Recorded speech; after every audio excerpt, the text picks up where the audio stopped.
Et notre expert du jour, c'est notre avocat fiscaliste que l'on préfère sur ce plateau, Romain Saillard. Bonjour et bienvenue. Bonjour Jeanne, merci de m'accueillir. Toujours un plaisir de vous recevoir, surtout pour cette thématique du jour.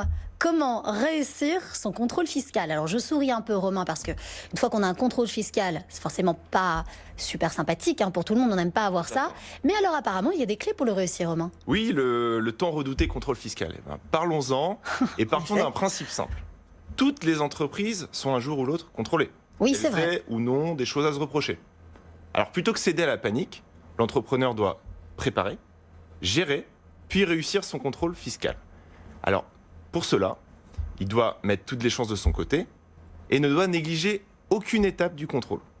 Alors c'est parti, on va tout de suite rentrer dans le vif du sujet, Romain, parce qu'on a envie de le savoir. Ça nous brûle les lèvres. Totalement. Quelle est la première étape à respecter? La première étape, elle est tout en amont du contrôle.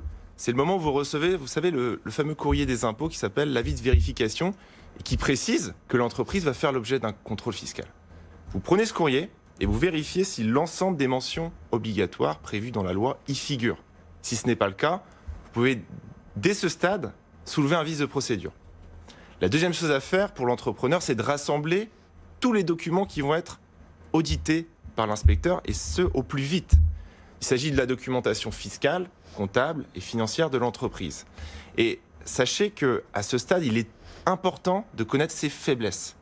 Et je recommande systématiquement à mes clients d'effectuer un audit fiscal rapide de l'ensemble de cette documentation. D'accord. Ça va nous permettre d'identifier les éventuels risques fiscaux et ça va nous permettre surtout d'anticiper les questions du contrôleur fiscal et trouver des réponses, on va dire, crédibles. D'accord. La seconde étape alors, Romain? Alors, la seconde étape commence dès le premier rendez-vous avec l'inspecteur des impôts et se termine à la fin de ses investigations. Ça peut prendre parfois plusieurs mois. Oui, parce qu'entre le courrier et le premier rendez-vous avec l'inspecteur des impôts, combien de temps s'écoule environ? On va dire environ quelques semaines. D'accord, oui, c'est relativement rapide quand même. Voilà, il faut se préparer. Oui, bien sûr. En tout cas, durant cette période du premier rendez-vous à la fin des investigations, il va falloir avoir un échange qui soit constructif avec l'inspecteur des impôts, un échange efficace. Et du coup, cela implique une chose importante. L'entrepreneur doit rester dans l'ombre. Il est trop impliqué émotionnellement et risquerait de commettre des erreurs. C'est l'avocat qui doit répondre aux questions de l'inspecteur des impôts. D'accord. Si vous voulez, l'avocat fiscaliste, c'est un technicien du droit fiscal, et c'est aussi un stratège. Donc il saura lire entre les lignes et adaptera son discours face à l'inspecteur dans un unique but. C'est qu'à l'issue du contrôle, il n'y ait pas de redressement. Oui, bien sûr. Alors j'ai envie de dire, dans votre étape, l'avocat fiscaliste est un interlocuteur de choix. C'est un personnage qui doit intervenir pour réussir son contrôle fiscal. Et enfin, troisième étape, Romain Saillard. Alors la troisième étape, je vais vous exposer le contexte. Le contrôle fiscal, il s'est achevé. Pendant plusieurs mois, il ne se passe rien. Et là, soudain, vous recevez un courrier des impôts et surprise, l'inspecteur que vous avez si bien reçu décide de vous redresser.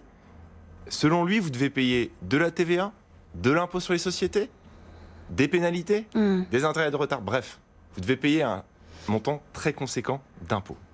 Eh bien, il faut se défendre car la procédure fiscale vous le permet. L'avocat va pouvoir soulever des arguments techniques qui vont mettre à mal l'argumentaire de l'inspecteur.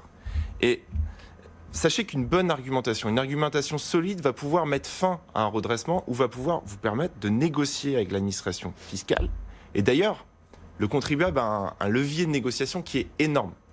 C'est la demande de sursis de paiement. D'accord. On fait une demande de sursis de paiement, on va retarder, parfois de plusieurs années, le paiement du montant redressé. D'accord. Donc, autant vous dire que l'administration fiscale n'a aucun intérêt d'attendre autant de temps pour vous prélever l'impôt.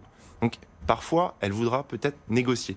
Eh bien écoutez, c'était formidable. Merci beaucoup, Romain. On a appris plein de choses en espérant bien sûr qu'on évite ce fameux contrôle fiscal. Évidemment. Mais encore une fois, on vous a donné les clés pour que ça se passe bien. Merci Romain d'avoir été avec nous. Merci. Et vous revenez sur ce plateau quand vous le souhaitez. Avec plaisir. À bientôt. À bientôt.